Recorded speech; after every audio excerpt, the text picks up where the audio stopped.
tips on how to have the most incredible relationship or marriage, today's episode is designed just for you. Welcome to the Healing is Possible experience. I'm your host, Rebeccah Silence. And on this show, our mission is to take you on a journey of hope and healing through all moments and seasons of life, not just the seemingly difficult or challenging ones. Even in the moments that things are going well, we can focus on being as healed as possible so we can experience even more joy, love, life, and miracles.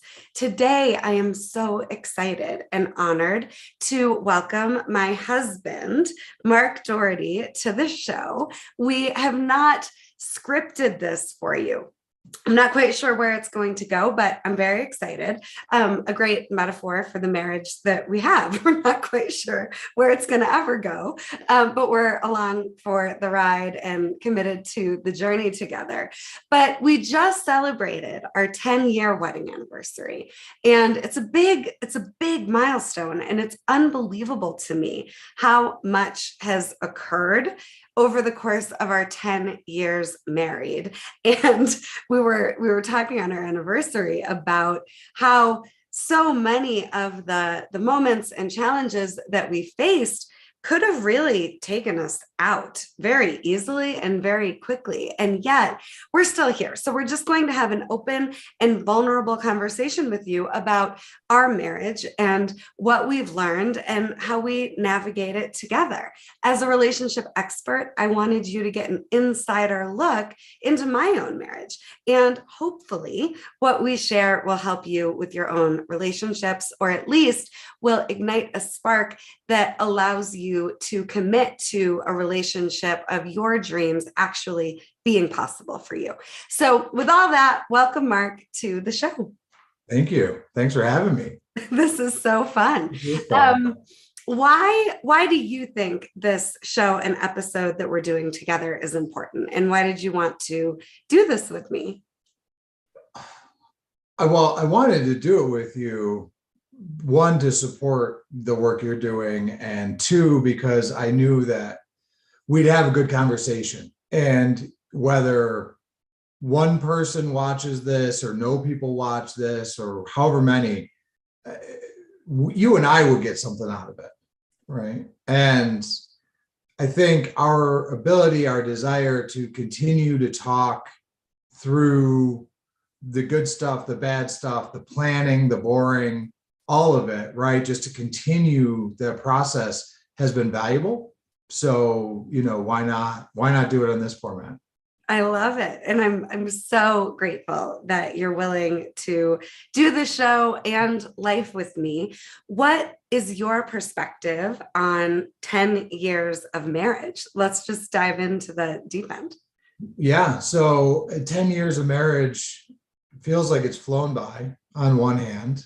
I think a lot of people have this type of experience with time in general, right? On one hand, it feels like, wow, where did 10 years go? On the other hand, when you really look at all the different things that have happened and other milestones that have taken place, right, in our relationship, sometimes I look back in time and it's hard to see that time, right, the past. Right. It's hard to think of who we were or what was going on 10 years ago and how different we were and life was for us. People who know us well know that we have been through some pretty high highs and low lows. And it seems like, kind of one thing or another has always been confronting us. I mean, whether, it was early days when I was opening my business back then, or, fairly early in our marriage and relationship when that business went under and dragged me under financially with it. And I found myself bankrupt while your business was exploding, and dealing with that, learning how to exist in that dynamic where I was not the breadwinner for a period of time, while I was certainly making some bread still, it was much smaller bread compared to your bread, which was interesting from a masculinity. What am I as a man if I don't make money, blah, blah, blah, all that kind of ego machismo stuff, dealing with that and still trying to stay married while dealing with it. Yeah. To, you're getting sick before that, you getting pregnant, which we weren't planning on, but as I like to say, we weren't planning on it, but we weren't not planning on it. Right. And, bankruptcy, child, cancer, chemo, right? Like this roller coaster. And sometimes I look back on times, those times and think, wow, that was so long ago. And yet it really wasn't, right? Seneca, our youngest, is 7. That's not 7 years, isn't that long? And yet it is to manage home and relationship and careers, as we've both done, and all of that. So, it's amazing to me how much we've crammed into 10 years and lived to tell the tale. I couldn't agree more. What do you think your biggest lessons from all of that have been that you want people to consider as just possibilities for them? Yeah, I mean, one thing that I often think about in relationship and partnership, whether it's a marriage, or as lovers or even co-workers that are great partners, or employee kind of relationships, but partnership in general, is that a great partnership should be a multiplying effect. In that, as an individual, I'm operating from 0 to 10 on any given day. And some days I'm a 10 and some days I'm a 2 and some days I'm a 5. And, from an emotional standpoint and just an output standpoint, I've always kind of looked at it in that scale. But if a great partnership comes together, then it's both people's numbers that multiply. And so now the scale is 0 to 100. And so if I'm having a 5 day and you're having a 10 day, we're still operating at a pretty high level, right? And, recognizing that there are going to be times when your partner's operating suboptimally, right? It just is. Not everybody can operate at a 10 consistently all the time. Things are going to knock you down a few pegs, and to continue to be there, right, and find a way to not only support them, but support yourself and take care of yourself, so that you can continue to be that multiplying effect, right? The great times obviously would seem like when both are at a 10, right? But sometimes it's when your partner's at a 2 and you're at a 10 and you carry through to get to the other side that you learn the most, or that you grow the most. And, the other big thing is communication. You and I have different communication styles. You want to work through issues like head on and immediately. And I tend to be like, whoa, I need time. I need space, right? And you want to stay in it until there's resolution, and I want to walk away and come back. So, just learning to accept each other's communication styles, giving each other space if there's space needed, but also being willing to come back and finish conversations. I mean, I know a lot of men my age who, I'm 43 now. I definitely am, in that sort of middle-aged category at this point in time of my life. It's an interesting time, right? And, to be, I guess. And I know a lot of men that, will confide that they don't tell their wife everything, that there are certain things they're holding back because they don't want her to be upset or whatever, or they're in relationships that they're not happy. They're in love, but they're not happy. And, all of that's possible, I think. Mm-hmm. And why do you think that's important for people to hear or know? What do you want them to take from that? I don't know, because why be miserable? Life is short, right? I mean, for a long time, I've always held this belief, understanding, whatever you want to call it, just based on my own life experience, that I could step off the curb tomorrow, not see the bus coming, and that's that.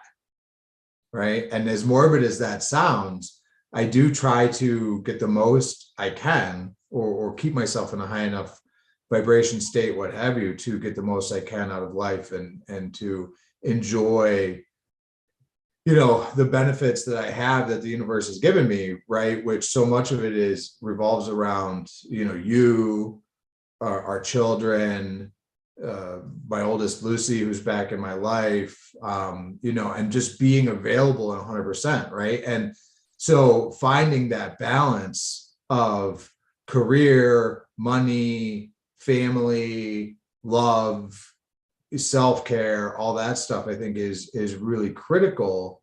And, I think that for me, part of it is, when I was a kid, my father took his own life.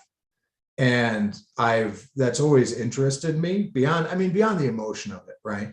It's always interested me that it seems like men hit 40s, 50s, excuse me, 40s and 50s, and offing themselves becomes a real possibility. Like, it becomes like, if you look at any like the famous sort of actors and people, right? Like, the other night you were watching a movie, or as I love to say, a program. Yeah, I don't know why I do that. I just think it's funny. So, you're watching a program with Robin Williams, and it about damn near made me cry, because there's an example of a guy that everybody thought, oh, this is a great guy, he's happy, whatever, and then boom.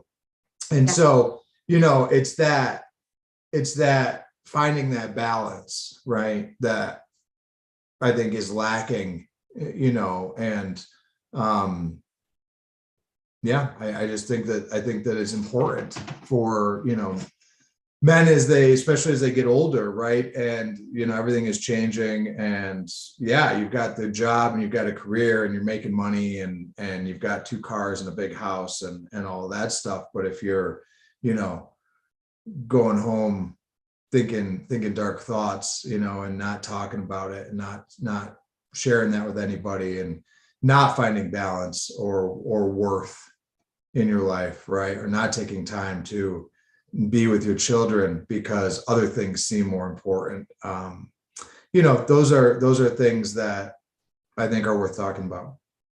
Yeah, I do too. And I'm really proud of the way that we do respect each other's differences when it comes to communication, but we're always willing to have the hard conversations once we're both in a place where we're available for it. And I think we've gotten much better over the years at being respectful of the timing being really a win-win. And I think there's nothing off the table in our marriage, which I really appreciate. Like, there's almost this, I would describe it as an unconscious commitment to leave nothing unsaid that could get in the way of our connection and partnership and greatest love story. Like, we're willing to risk it with this knowing on a level that is just so certain that whatever we're going through that's difficult, or whatever we have to talk about that's difficult, if we'll just be brave enough to do that, we'll be closer and better for it. And it's almost as though we don't stop the conversation until we've gotten to a place that we're better as a couple and as individuals. And I think for me, that has been such an extraordinary gift to know that not only do I have a partner who's fully committed and maybe isn't going to show up the way I want, communicate the way I want, like on the time frame that I want or the way I would want, but in your own way, you show up. And I'll never forget this story.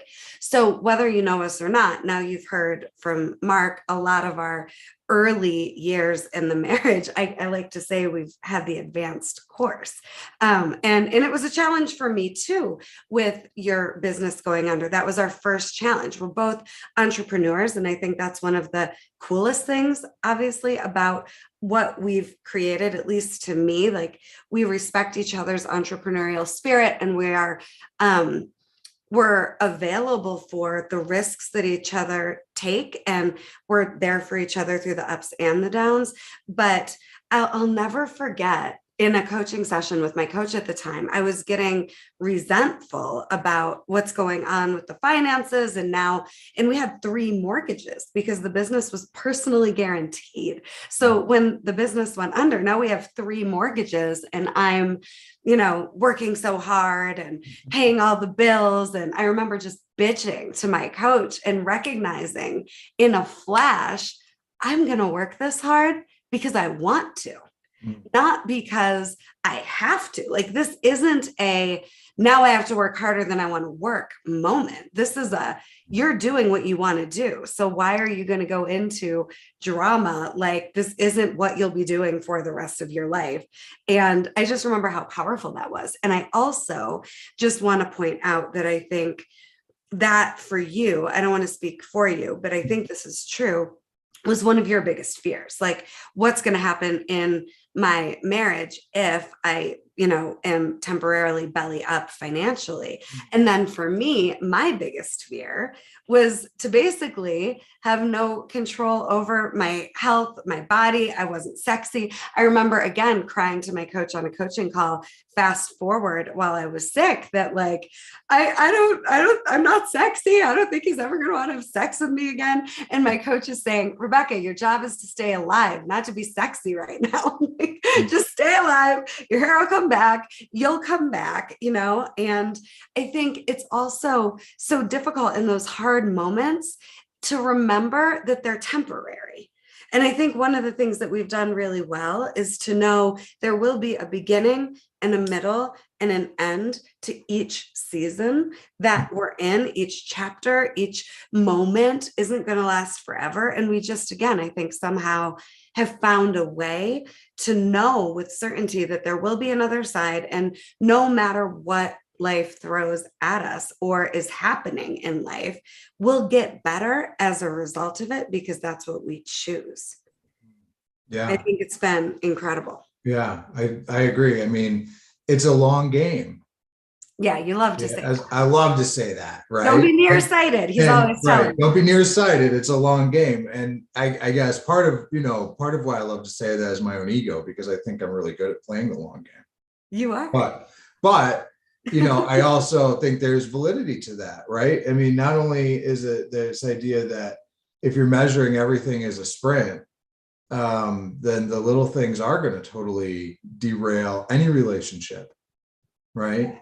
And when you're in a relationship, there's nowhere to run from your biggest fears when they crop up. My MO prior to getting married to you was in relationships always to just end them, get out, run, all that kind of thing. And a lot of it, I've realized over time, was because I'd start to get too close, too emotionally tied in, too vulnerable, and then, not want that, right? Like, I'm gonna leave you before you can hurt me, that kind of pattern. And then here we were married, and these things just started happening, right? And like we talked about, that sort of, okay, you're broke, everything's gone under, you got the 3rd mortgage because that was the only way to keep the bank from taking the house and all that kind of thing.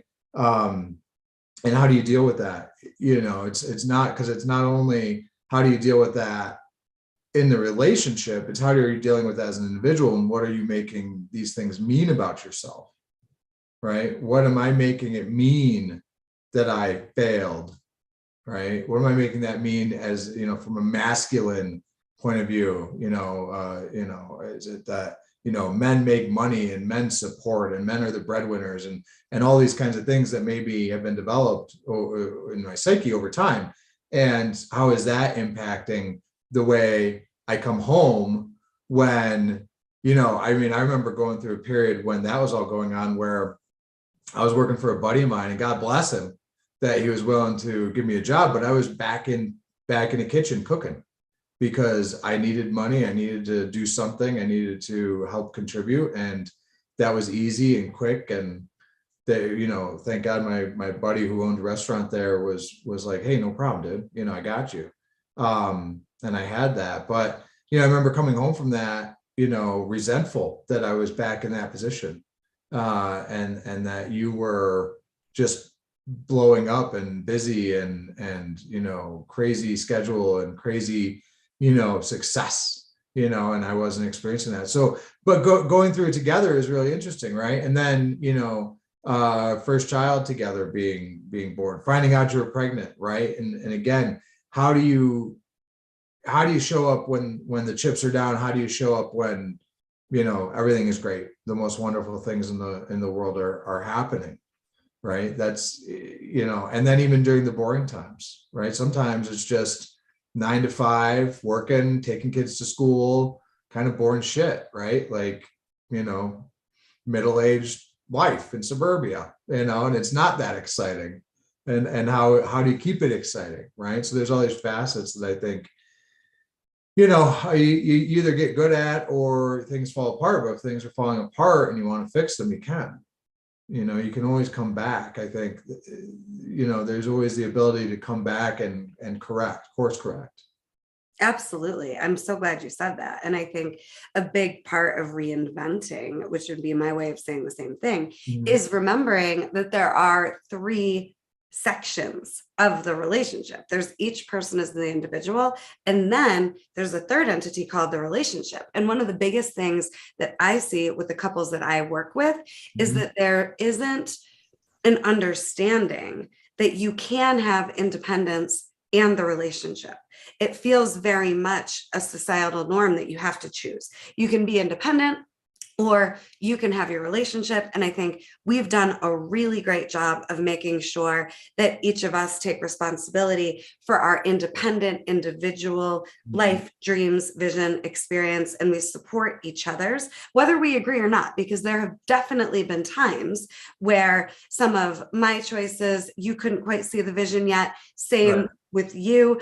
And I couldn't quite understand the vision yet. But at the end of the day, we never have wanted each other to not be free or to feel free. So we've supported each other's independence and individuality. And then together we co-create the relationship, which is where I think your point about, the relationship creates a multiplying effect comes into play. But I think all 3 are important. And when we have neglected ourselves individually or neglected our attention to nurturing the relationship, that's when we've gotten in trouble. And the course correction is essential if we're going to make it through. Yeah.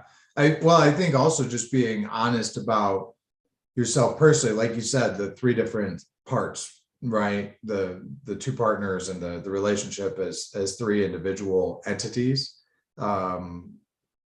It's critical to continue as you grow in the relationship and personally to have a space where you can be open and honest about who you are, especially if you're becoming someone different or you're changing, which we all are going to, right? You're not going to be 10 year, I'm at 43, a different man than I was at 33. I just am, right? I've had different life experiences, and it's the sum of these life experiences that makes us into, who we are as individuals. And so if, we start out a relationship as an example, and someone in the relationship is a nurse, that's their profession, and they've been a nurse for 20 years, and then they get into this relationship, and 10 years into the relationship, they go, boy, I don't really want to be a nurse anymore. I want to be an author, right? Or I want to be, fill in the blank, a firefighter, right? Whatever. If there's fear in their relationship, that if they go to their partner and say, hey, guess what? I know I've been a nurse for 20 years and we're really stable and secure, but I'm thinking I want to quit that job and go write a book or go to firefighter school. If there's fear around that, right? If there's fear around, Yeah. changes and we're always going to have fear around changes in our bodies, changes in our personas, changes in our drives, right? Our natural drives and sex drives and urges and desires and all these things. But it's when we start hiding these things from the person that we're in partnership with that starts to create that rift. Yeah. Right. And then we have to hide more and more and more from them. And Yeah. that's really, I think, what I see most often in relationships is that there's just all this unspoken, unsaid needs, desires, what have you, that create issue. Yeah.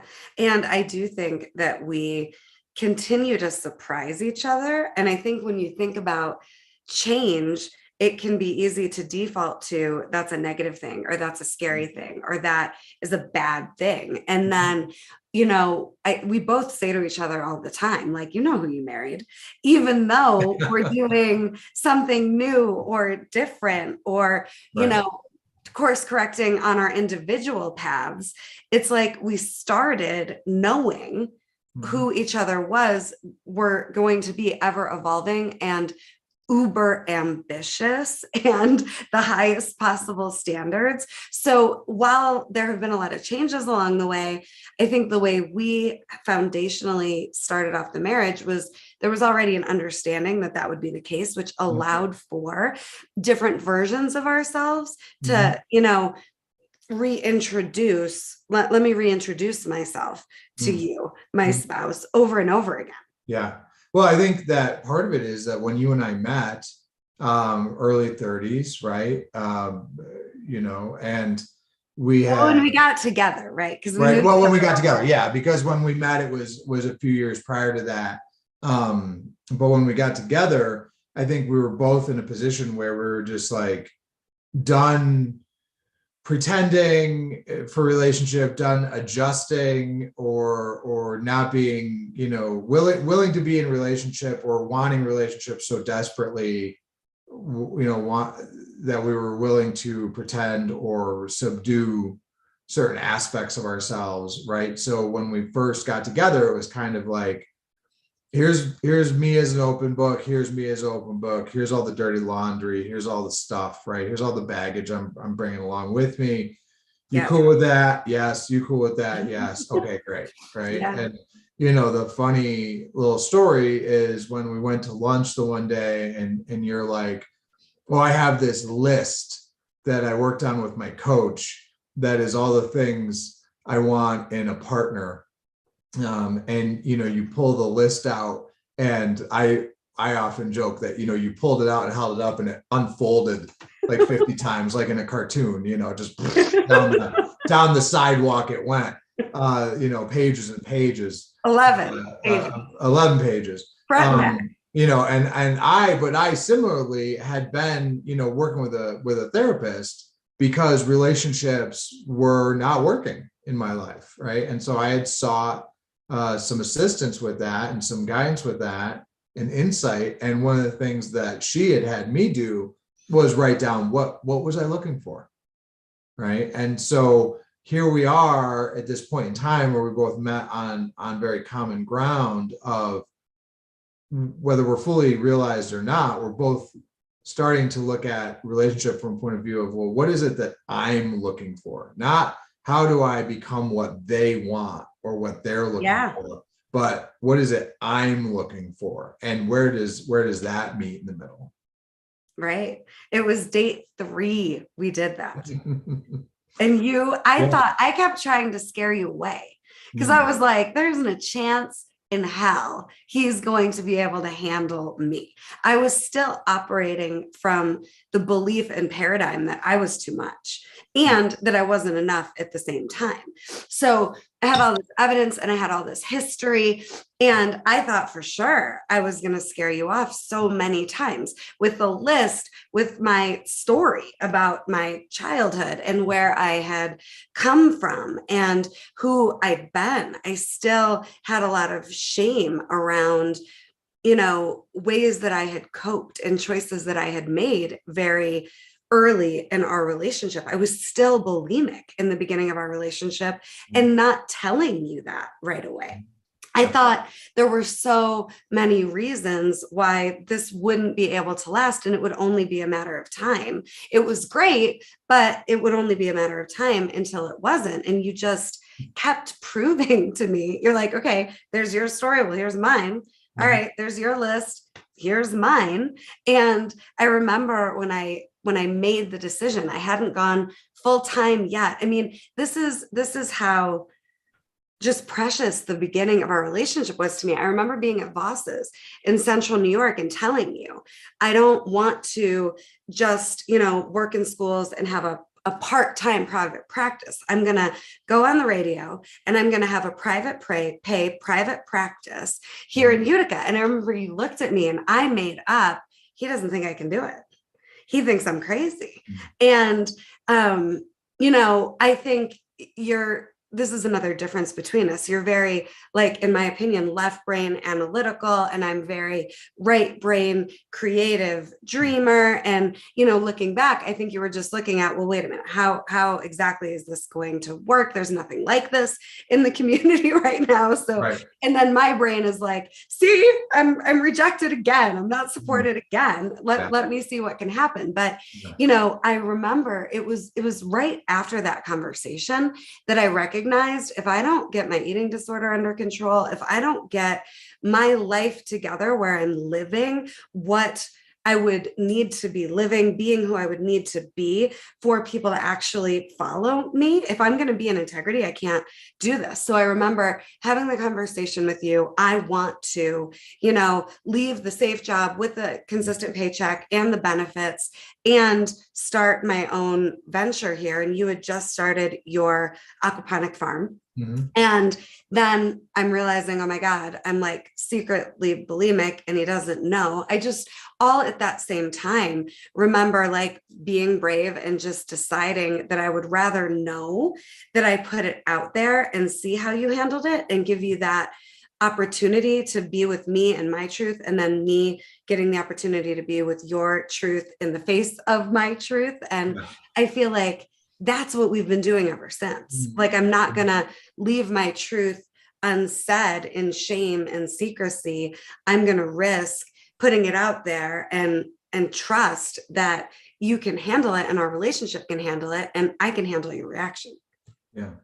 Well, I think it's an interesting story because part of what I tend to look at is if I'm in a sort of, conversation or transaction in a partnership, and I'm triggered by the person's response. If I'm in a business partnership even, right, or anything, and I'm saying something that's somewhat benign, right? I'm not coming in the conversation saying, I'm leaving you, this is over. I'm saying, hey, I'm going to take a different tack with my career. I'm going to move into this other area. It's somewhat benign.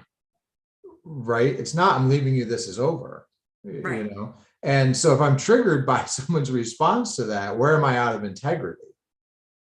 Am I fully in integrity with my decision, with how, and in partnership, I'm making a decision, right? I make a decision to, last year I made a decision to quit my job and talk about safety and comfort and all of that. I left an executive position with a company that actually is why we moved to Colorado.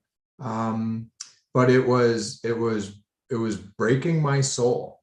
It was killing me. It was becoming very dark.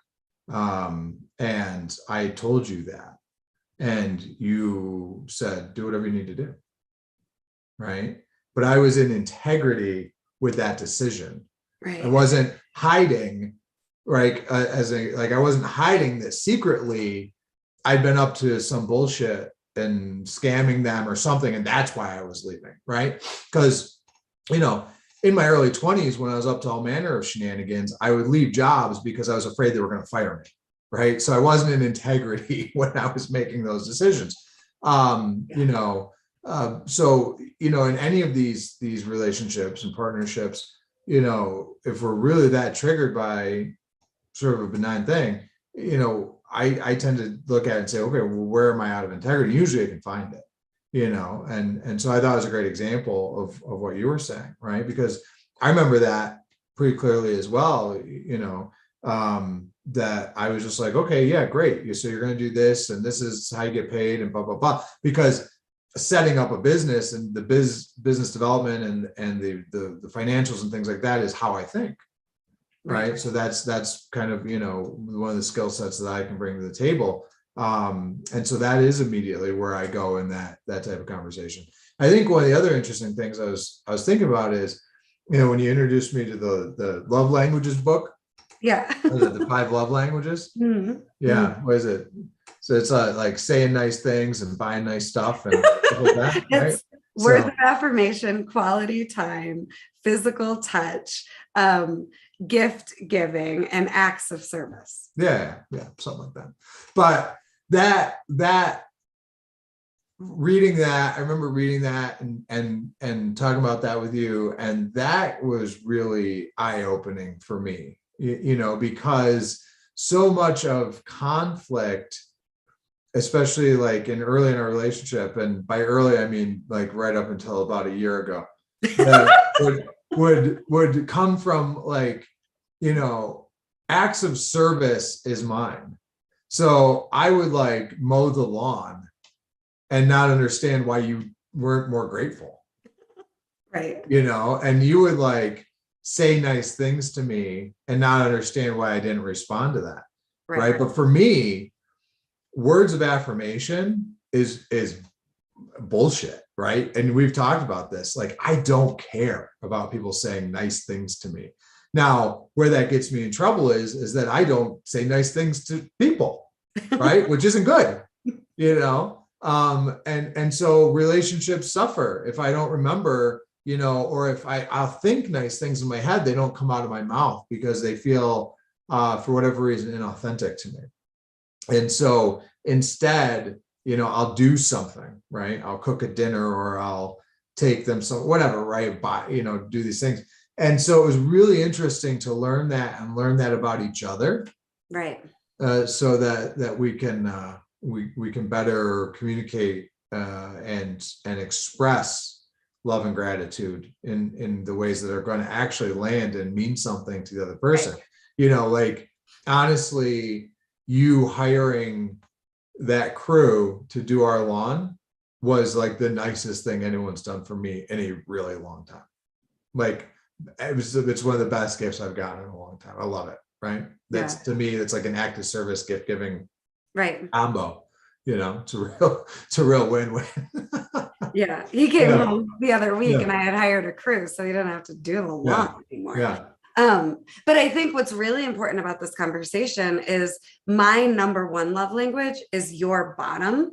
Mm-hmm. And your number one love language is my bottom. Like, I can't even remember acts of service, because to me, that one gets weird based on my history, mm-hmm. And I obviously know and respect that words don't mean that much to you, but they do mean a lot to me. So right. I think that we've done a really good job of not only understanding what each other's love languages are, but also getting to the place where we're authentically wanting to pay attention to that. And I think this is a good segue into a big thing that I wanted to talk about with you, which was just this idea that you can have a different experience of the family you create, of the marriage you create, than what you saw growing up.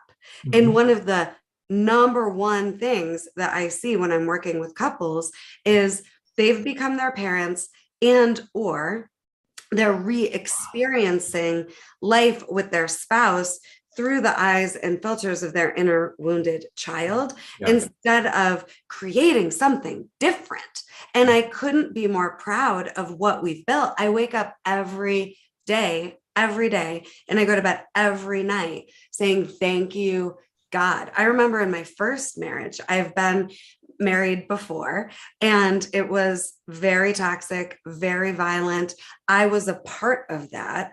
And I remember lying in bed at night, fantasizing about exactly what we have now, back then. Like, why can't it be, loving and kind and hot and sexy and fun and together and making each other better? And I think, we've just done a really good job, Mark, of creating something that is ours. And I'm so proud of that. Yeah. I think a big part of that is we all experience something. We'll experience points in our childhood where we make up stories about what those things mean, right? And I mentioned earlier my father's suicide when I was 3 years old. When I started to come of age of reason and understand what that meant and things like that, I made it mean that people don't really love you, even if they say they do, and everyone leaves. Right. And so that drove my behavior, but I wasn't conscious of it. I wasn't consciously like, I'm blowing up this relationship right now because I have this belief based on this experience from when I was 3. I wasn't putting that stuff together. It was only through getting to different points as I was becoming an adult where, shit just wasn't working. And not being, wanting to accept that things weren't working. And so seeking out, help to fix those things that weren't working. And, doing work, what we would call, personal growth work or this type of thing, but doing that work to start to really look at childhood and what happened and what I made that mean and what narratives were driving me as an adult. And then it was later on, it was after you and I got together that I met Heather Steele, who's a wonderful coach here in Denver.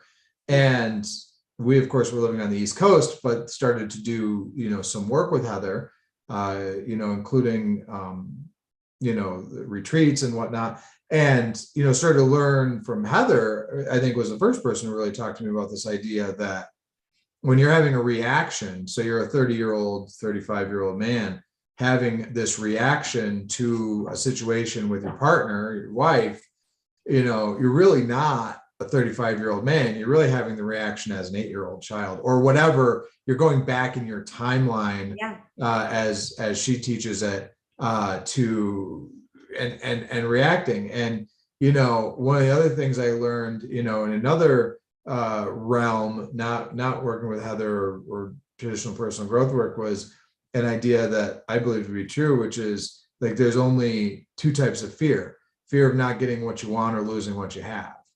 And when I look at that, a lot of it, if I'm in that fear of not getting what I want, it is a childhood based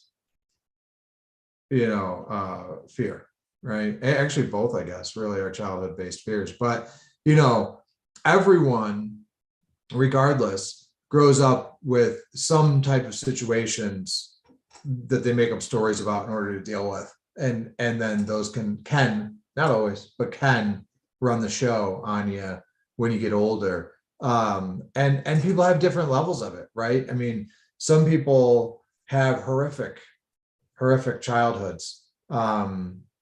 Whereas I was lucky to have a mother who, did the best she could with what she had and took over as, both parents, if you will, when my father passed away. And then I had a whole slew of women in my life who played different roles, parental roles over the years that were hugely influential in me and who I became. But nonetheless, there were still things that I made shit up about, And so I think that if we're not willing to do some work around that, right, try to heal that, I think it's kind of woo foo foo, but heal the inner child, like when I hear crap like that come out of my mouth, I kind of go, I don't like to talk like that, but it is true to some extent, that if we don't do that, then when we get into it in our partnerships, and I've seen this with you and I've seen this in the boardroom, where, you've got a 40 and a 50-year-old man, going at it in the boardroom, and they're really children. Right. They're really yelling at each other on the playground over the ball. Right. And that's what's happening. And how do we get out of that and move beyond that, I think is, what your work and Heather's work and so many, there's other great coaches certainly that I've met along the way, and people, therapists as well, that are helping to move beyond that. Right. And I think you can't skip the part where you're confronted with the past in a moment if you're going to create something new.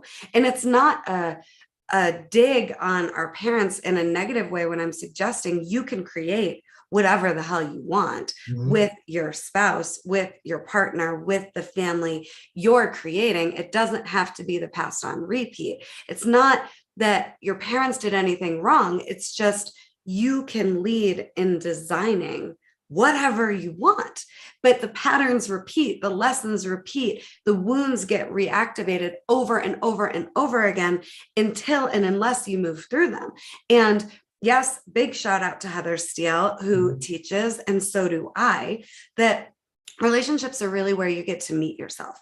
I've had clients over and over again that want a divorce just so they can be independent and find who they are again. And that doesn't need to happen. You can find yourself again, even in the relationship. I've had clients that are recognizing they've become their mother or their father, or they don't realize it. They just know they're unhappy.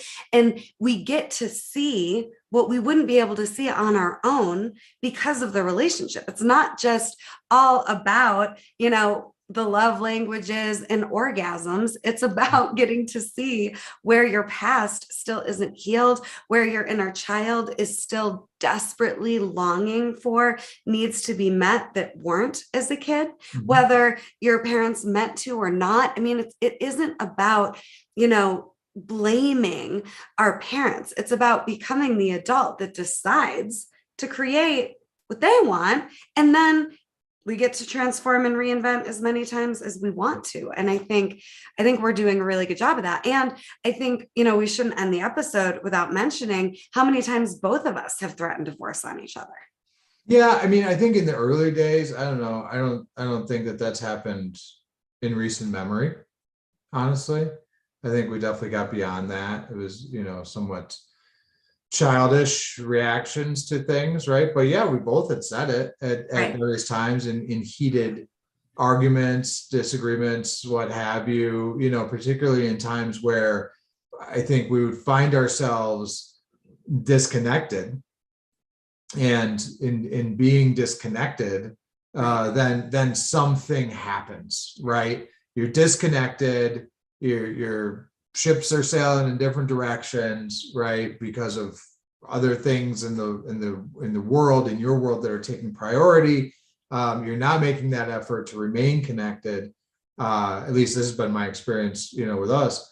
And then something happens, right? Then you stub your toe, right? Or the bill doesn't get paid, or whatever. The little stupid thing happens, and it turns into a blow up, right? It's, World War III.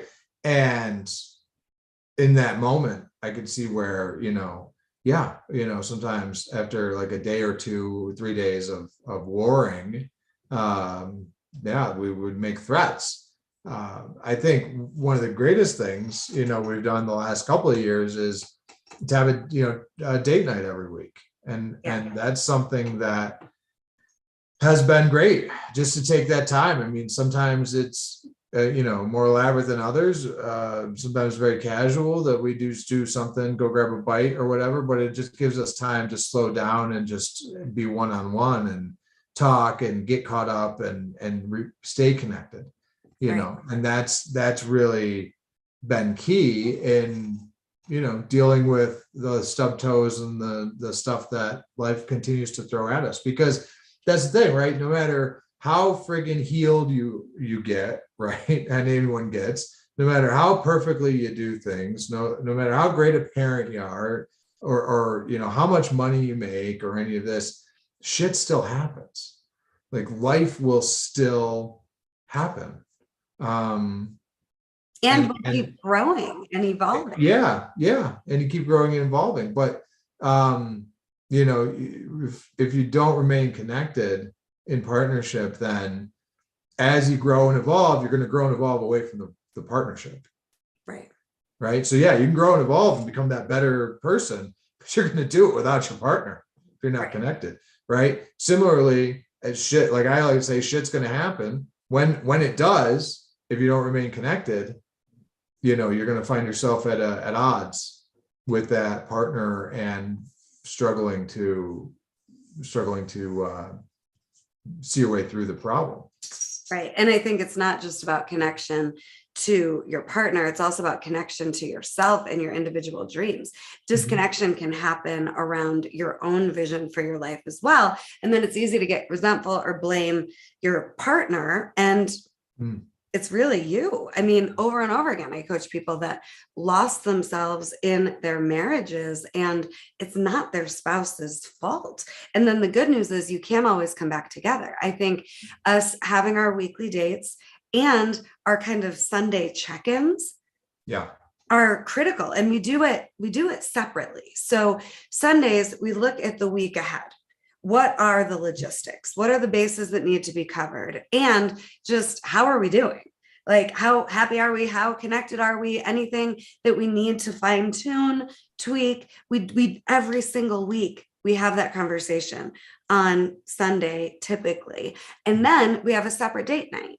And I think those two things and sex, those three things are really, really important and keep us very close. And I agree. I mean, it's been years since either one of us have threatened divorce, but it was an option for a while to kind of threaten. And I think the bigger commitment has always been to each other. And so I also want to talk about that, like the little agreements. This is something else Heather taught me with, particularly with you, or taught me was, you know, she said to me one day, he's always keeping the bigger agreements.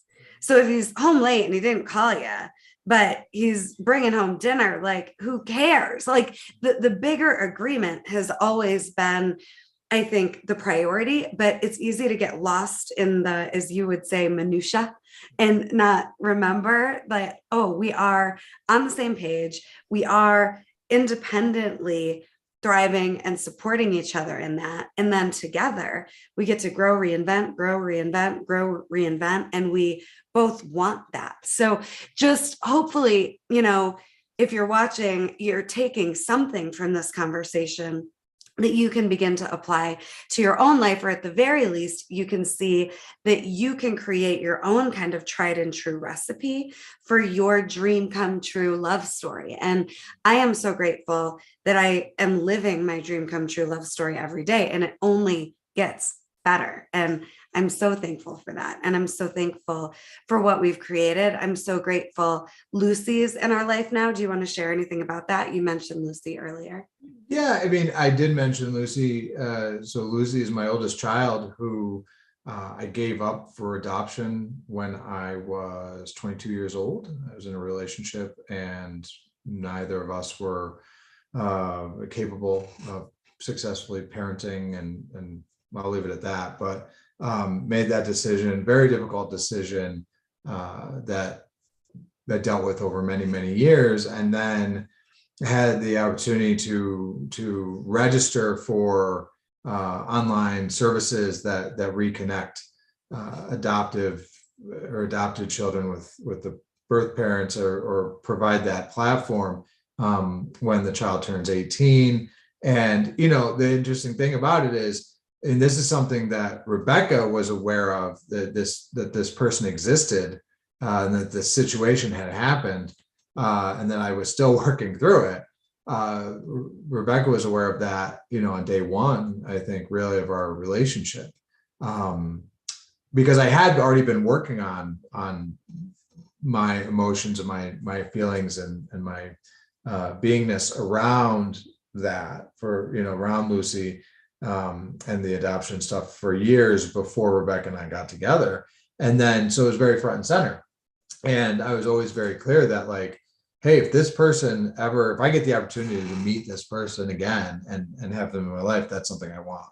And so I think it was really, important, whether, whether Lucy was ever going to come back or not, that there, because it was such a huge piece of me, the story, the reality of that situation was such a huge piece. It was really critical for me to be just forthright, like I said, from day one, which I was. And then even with Madison, my stepdaughter, right away, we explained to Maddie that, hey, I had a child and maybe one day we'll get to meet them. We don't know. But Maddie always knew, right?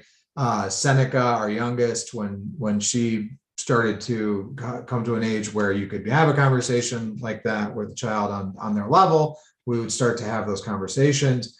And then in April 2020, right as the pandemic was becoming a real shit show, I was home one night. Everybody was in bed already. I was up late, as I can be sometimes, and I decided to check my Gmail for no apparent reason, and there was an email in there through one of these services that I had signed up for.